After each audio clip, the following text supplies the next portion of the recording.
All right. Next question is from Baruch.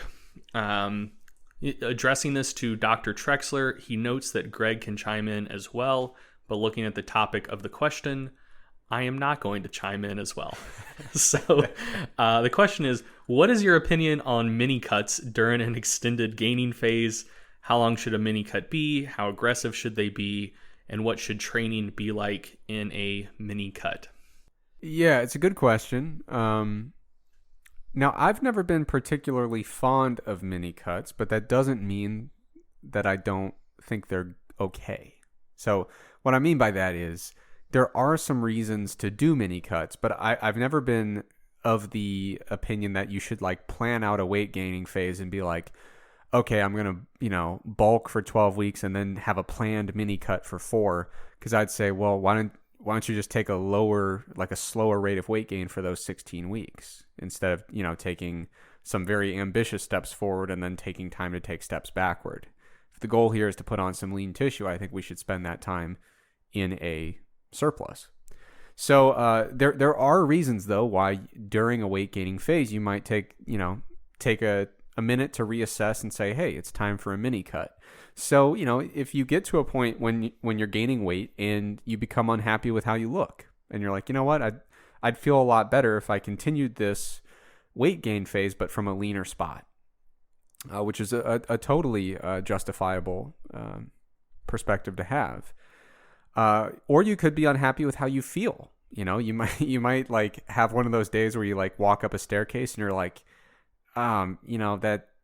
that was too hard. It shouldn't be that hard. And then you might say, yeah, I kind of want to trim up a little bit and then reassess the or kind of reinitiate the muscle gain phase. You might be unhappy with some health markers. You might go to the doctor and be like, ooh, those numbers aren't great. Or you might find that, based on the type of performance you value, that your weight gain has maybe had an unfavorable effect on your performance and you want to alleviate that. So there are reasons to do it, but I'm not a huge fan of the idea that it should be a pre-planned, scheduled in part of the weight gain process. I don't think that makes a lot of sense to me. Now, let's say you get to that point and you say, for one of those reasons or for some reason I didn't think of, it's time for a mini cut. Honestly, I would treat it basically exactly like a regular normal cut. So I would focus in on what I would deem to be an appropriate rate of weight loss. Generally speaking, that's going to be somewhere between 0.5 to 1% of body weight per week. And part of the question was, how long should the mini cut be? I'd say work backwards. Start with what's my intended rate of weight loss. Get on that rate of weight loss, and then however many weeks it takes, that's how many weeks you do. You focus on maintaining the rate of weight loss that seems appropriate, and when you're there, when you're at the finish line, you'll know it, and that's how long it should take. Now, when you're on a mini cut, I really don't think that you should have to adapt your training too much. You might have a natural urge to kind of dive in and kind of overdo it with cardio. I think that would be inadvisable. The whole premise of a mini cut would suggest this really doesn't have to be an extreme measure. You should be at a place where you have plenty of fat to lose, which is why we're doing the mini cut in the first place. I mean, plenty of fat to lose is a very subjective term, but you're not like at the end of a very long weight loss diet. I mean, this should not be a particularly arduous task to do a mini cut at the stage in which you're initiating the cut. So you shouldn't have to make any really drastic changes. You shouldn't have to overdo it with the cardio. You really won't have to worry. You really shouldn't have to worry about metabolic adaptation much at all. The nature of a mini cut would suggest that you have some weight to lose. You're not in a rush to do it, so you should be able to take an appropriate rate of weight loss and an appropriate timeline. And so you shouldn't be pushing into like super low body fat levels or losing enormous amounts of weight. So metabolic adaptation really shouldn't be a critical factor here, aside from just some people need to drop their initial calories just a little lower than others. if you are going to adapt something in your training, we had a really nice talk with the other Eric Helms, about this on the podcast.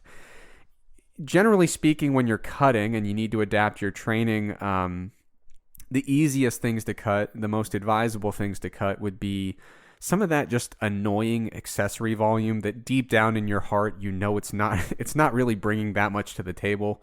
It's just giving you more to recover from and kind of stealing more minutes of your time at the gym. So dropping some annoying accessory volume, and I would say to take that a step further, just dropping extraneous sets from that volume. So if the option is to trim down the number of sets on 2 exercises, or to drop one entirely and leave the sets alone on the other, I would argue there might be a slight advantage to just trimming the sets for each, because I think what you see, and Greg, you know a lot more about this than I do, just based on your research interests, but going from 1 sets to 3 sets tends to be a positive thing, but eventually there's diminishing returns where it's like you could probably trim back on sets a little bit and still have a really nice workout, keeping your total number of exercises in there. But I mean, really, there shouldn't be any huge dramatic changes, because the nature of mini cuts is such that this is not a huge dramatic thing. You've gotten to a point, you've arrived at a point in your weight gain phase where you say, we've kind of gone a little overboard. And, basically you find yourself in a spot where you do wish to continue gaining lean mass, but, in some cases we expect that there's going to be some residual fat gain along with our gain of lean mass whenever we do a weight gain phase. And if you get to a point where you're like, okay, this is definitely as fat as I would like to become at any point, but I still have lean mass to gain, that's kind of a final reason where it would make sense to do a mini cut and say, I know that during the rest of this quest to gain lean mass, I'm going to have some fat mass gained with it. But at the current rate, at my current ratio of fat mass to lean mass, that's going to put me at a total amount of fat mass that I'm really just uncomfortable with. So that's another scenario where it makes sense to kind of recalibrate that balance of lean mass to fat mass, get a little bit leaner so that you're like, okay, now when I project the rest of this weight gain phase, I have a decent idea of how much fat and lean mass I'll gain, the proportion there, and now I feel like I'll be in a much better spot when I finish this weight gain phase. So just to tie that all up and put it all in a concise conclusion, it should not really take a lot of drastic action. It should be treated basically like you're going to begin a normal cut. You just end it way earlier. The end point is not the same. We're not trying to get shredded with it. We're trying to just get to a more manageable level of body fat. So you basically, in my opinion, treat it like a normal cut. You should not have to worry about any dramatic changes in training, dramatic changes in diet. Certainly metabolic adaptation should not be at the forefront of your mind for that type of a cut. And then once you get to a body fat that you feel a lot better about, now it's time to gain some weight again.